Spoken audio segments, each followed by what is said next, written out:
Hoy nos encontramos preguntándole a la gente si conocen sobre el VIH, especialmente sobre lo que representa el Cuarto Convenio de Ginebra. Para entender las preguntas es importante hacer una breve introducción. En primer momento, este convenio tiene el objetivo de proteger a la población civil por medio de la atención humanitaria. Su aplicación se remonta a todo tiempo de guerra en conflicto armado internacional o nacional. Entre otros menciona las garantías y derechos que tienen las personas ajenas al conflicto, así como evitar por medio de esta la protección a la población civil para que no padezca algunos efectos de la guerra. Las personas que participaron en esta entrevista fueron estudiantes de Derecho, de Ingeniería y un técnico aeronáutico que estuvo presente en lugares de conflicto. Además, cabe resaltar que se cumplió con una labor pedagógica por medio de la cual se explicó posteriormente a la respuesta a la pregunta una pequeña retroalimentación. De esta forma damos inicio con nuestra primera pregunta.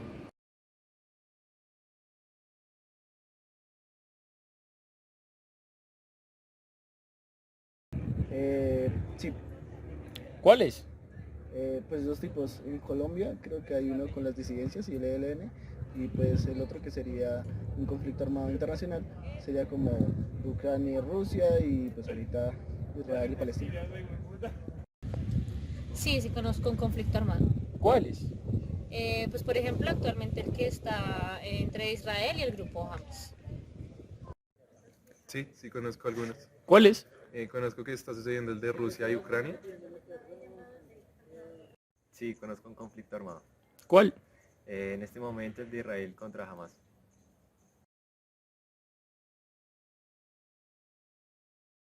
Bueno, sí he escuchado acerca del Convenio de Ginebra. Lo he escuchado sobre todo cuando se hace una búsqueda de, digamos, conflictos armados a nivel mundial, junto con el del Congo y de Siria. Sí, conozco los convenios de Ginebra y sus dos protocolos adicionales. En términos generales, estos tratan de mitigar las causas del conflicto armado, en particular en cuanto a naufragios, bienes protegidos. Hay uno que es solamente para marinos y en especial busca mitigar todo el tema del conflicto armado. Sí, sí los conozco.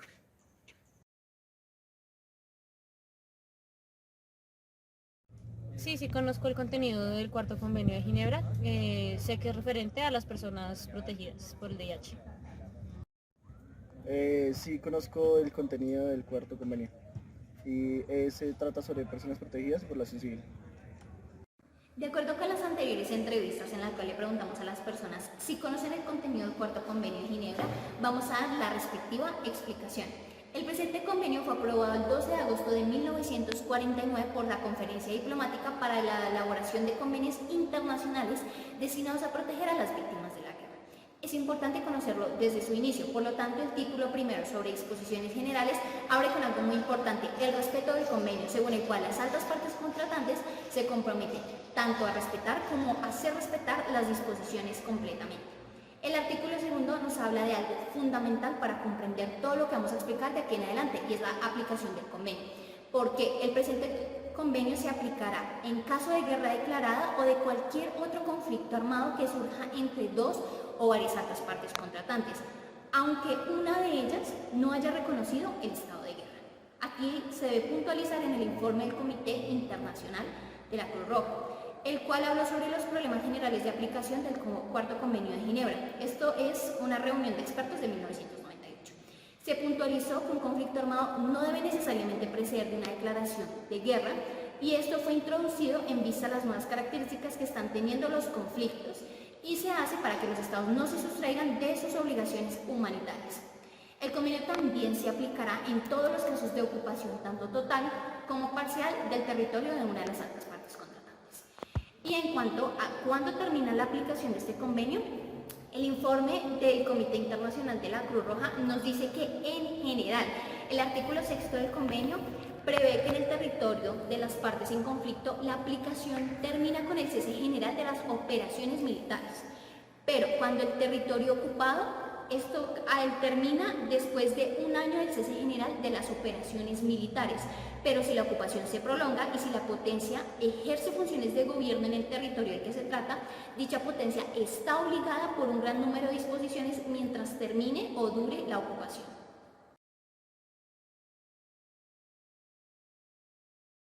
Y sobre qué entiendo de zonas protegidas o de seguridad, pues que son lugares que no pueden ser, digamos, atacados, como lo dice su nombre, porque pues está la existencia de personas enfermas, de niños, de adultos mayores, que requieren pues estar seguros en ese lugar. ¿Qué son las zonas y localidades sanitarias y de seguridad? Aquí debemos tener en cuenta que en tiempos de paz las altas partes contratantes o al comienzo de las hostilidades las partes en conflicto pueden en su territorio o si lo ven necesario en los territorios ocupados establecer zonas y localidades de seguridad y sanitarias que no pueden ser atacadas. ¿Por qué? Porque van a servir de protección para enfermos, heridos, mujeres embarazadas, discapacitados, menores de 15 años y hasta madres de menores de 7 años. Cabe resaltar que desde el comienzo del conflicto o en el transcurso, las partes se pueden poner de acuerdo para establecer nuevas zonas o modificarlas. Por otra parte, ¿qué son las zonas neutralizadas? Esto hace referencia a que las partes en conflicto directamente o por intermedio, sea de un país neutral o de un organismo internacional, pueden llegar a establecer zonas neutralizadas, las cuales ambas partes van a respetar y no van a proceder a ataques contra esto. Esto se hace para proteger a enfermos y heridos, así como a los civiles que no participan directamente en las hostilidades. Lo ideal es que las partes firmen un acuerdo en el cual dispongan la región geográfica, el aprovisionamiento y todo lo que tiene que ver con su mantenimiento.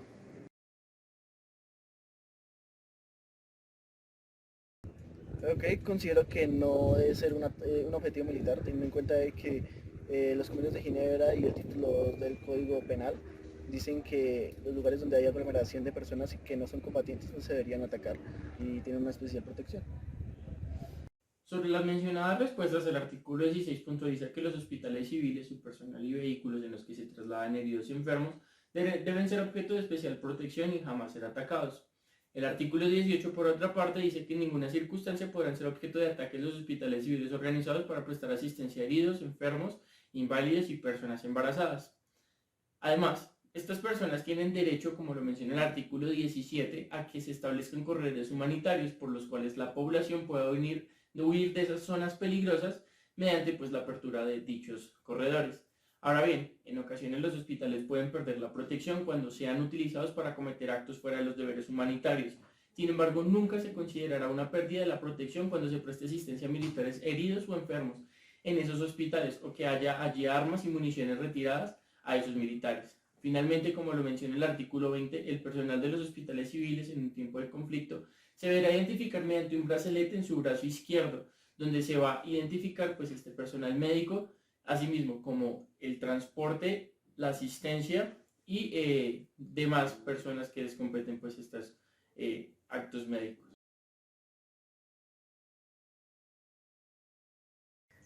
Bueno, en este caso el enemigo no puede hacer limitaciones a los suministros para la población civil. Recordemos que este es considerado como un crimen de lesa humanidad y recordemos que esto afecta no solo a los combatientes sino también a la población civil. Es decir, está prohibido por el derecho internacional humanitario. Considero que no, debido a que es una grave violación al derecho internacional humanitario. Se está condicionando a la población que está sufriendo este conflicto armado a una situación precaria, poco humana, en la cual van a ser mucho más afectados los ciudadanos que no tienen nada que ver con el conflicto que las personas que realmente sí están interviniendo en esto. Por tanto, creo que es algo que es completamente aparte de este conflicto y no debería practicarse. Respecto al anterior tema, se debe resaltar el artículo 23 del convenio sobre el envío de medicamentos, víveres y ropa. ¿Por qué? Porque cada una de las altas partes contratantes debe autorizar el libre paso de envío de medicamentos y material sanitario, pero no solo de esto, también de todos los objetos necesarios para el culto y destinados únicamente para la población civil, aunque sea enemiga. Debe asimismo permitir el libre paso de todo envío de víveres indispensables como ropa y tónicos reservados para los niños menores de 15 años y para las mujeres en estado de embarazo o cuando ya van a entrar en etapa de parto. Y 3. Bueno, entre las medidas que conozco acerca de que le pueden brindar a la primera infancia sería una reunificación familiar, un apoyo psicológico, un refugio pues seguro para los niños y como un suministro de todos los servicios básicos que puedan necesitar para su bienestar. Dando respuesta a la anterior pregunta, por supuesto que existen medidas especiales en favor de la infancia según el artículo 24, porque las partes en conflicto deben tomar todas las medidas oportunas para que los niños menores de 15 años que hayan quedado huérfanos o estén separados de su familia no queden abandonados y para que se les procuren todas las circunstancias de manutención, la práctica de su religión y hasta la educación. De igual manera, las partes en conflicto favorecerán la acogida de los niños en países neutrales mientras dure el conflicto. Y en tercer punto, se hará lo posible para que los menores de 12 años logren ser identificados a través de placa o de cualquier otro medio, es decir, para que continúe su derecho a la identidad. Pero esto no es lo único. También tienen derechos las familias, por ejemplo, las noticias familiares en el artículo 25, en el cual dispone que toda persona que esté en el territorio de una parte en conflicto u ocupada puede dar información a los miembros de su familia donde quiera que se hallen. Deben ser noticias estrictamente familiares y no se puede prohibir esto, sino que se debe hacer lo posible para que las reciban y sean leídas. Si debido a las circunstancias el intercambio de correspondencia por vía ordinaria se complica, se debe intentar a través de un intermediario neutral.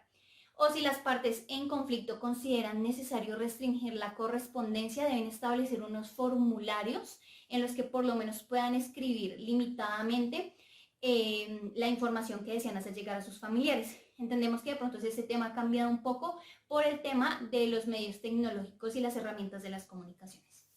Y por último, el artículo 26 nos habla de las familias dispersas. ¿Por qué? Porque cada parte en conflicto debe facilitar la búsqueda emprendida de los miembros de los familiares dispersos para que estos puedan unirse nuevamente. Las protecciones que tengo entendido que hay para las personas protegidas y la población civil en los conflictos armados son, por ejemplo, evitar que ellos no sufran de torturas, toma de rehenes, ataques indiscriminados, pues sin distinción de raza, entre otros. Sí, creo que existen medidas para proteger a las personas protegidas en un conflicto. Creo que estas aplican para los enfermos, heridos en combates, náufragos y personal sanitario, que estas medidas tienden a respetarle la seguridad, principalmente la vida y otros derechos del DIH. Y de este modo, como se mencionó anteriormente en las preguntas, los artículos 4, 5, 8 y 13 del convenio mencionan que las personas protegidas se entienden por una parte de todas las personas de nacionalidad enemiga que se encuentran dentro del territorio de un estado beligerante y por otra los habitantes del territorio de estados ocupados. De esta forma se protege tanto a la población civil como a los heridos sin combate que se encuentran dentro del territorio enemigo o su propio territorio.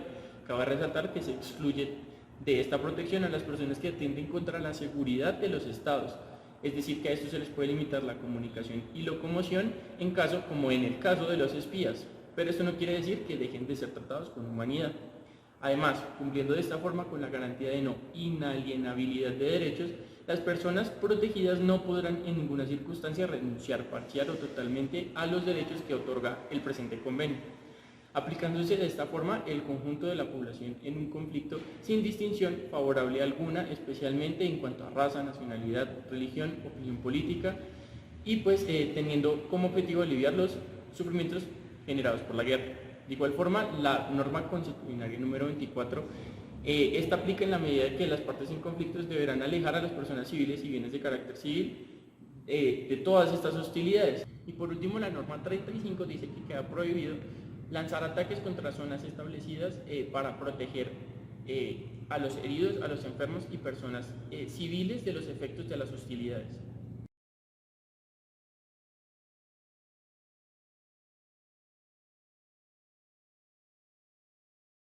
Por cuestiones de trabajo, pues estuve en un contrato en Afganistán, pues de frente el conflicto, porque la empresa con la que trabajaba es de helicópteros y transportábamos armamento y y suministros para los ejércitos. Y aquí en Colombia estuve en un fuerte que se llama La Arandia en Florencia, también es un fuerte militar, entonces también de frente al conflicto. En Afganistán veíamos varios grupos, veíamos militares y tanto como civiles también, que andaban con cascos azules, que ellos hacían parte del grupo de Naciones Unidas y lo integraban personas de varios países. Y aquí en Colombia, en una ocasión que estuve en Tame, Arauca, habían varias camionetas identificadas con Naciones Unidas, que eso pues aquí en el interior no es muy común, nunca ve uno un carro de esos o personas de esas aquí en el interior del país, pero allá sí era muy normal ver camionetas seguido de Naciones Unidas. En Afganistán eran muy frecuentes los atentados contra bases extranjeras, principalmente las americanas, siempre les hacían varios atentados. También así como a los contratistas que trabajaban para los ejércitos, también le hacían atentados en los transportes de hotel base militar o viceversa.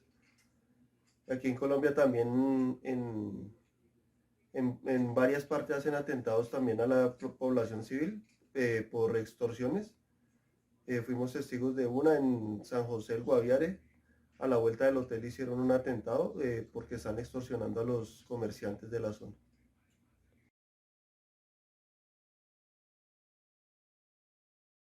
En Afganistán nos transportábamos en camionetas, generalmente íbamos escoltados. Aquí en Colombia nos transportamos en taxis, en Uber, porque de tal manera se siente un poquito la presión. Pero ya aquí en la vida cotidiana, pues uno está más tranquilo porque sabe que las Fuerzas Armadas y la policía están protegiendo toda esta área.